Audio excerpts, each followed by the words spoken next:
આજે વાડીએ બનાવવાનું છે પનીર ટીકાનું શાક. શાક બકાલું તો 500 જણા કાપવા માંડ્યા. પનીરના પીસ બને છે ને વટાણા ફોલાઈ છે ને બધી ગ્રેવી પણ બની ગઈ છે. 10 કિલો બાજરાના તેલમાં આપણે પનીરને તળી નાખ્યું.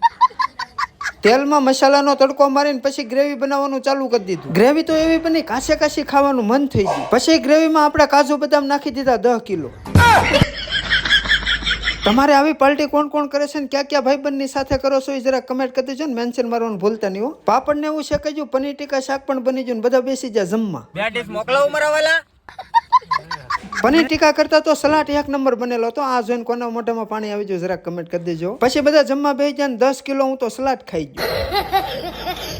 આ ફૂલ વિડીયો આપણી YouTube ચેનલ ઉપર આવ્યો છે તો આ ચેનલમાં એક પૂરું જોઈ આવજો. હાલો લાઈક ફોલો અને સબસ્ક્રાઇબ કરી લેજો. આગળના વિડીયોમાં પણ તમને મજા આવશે. હાલો જય માતાજી, હર હર મહાદેવ. તમારું ધ્યાન રાખજો.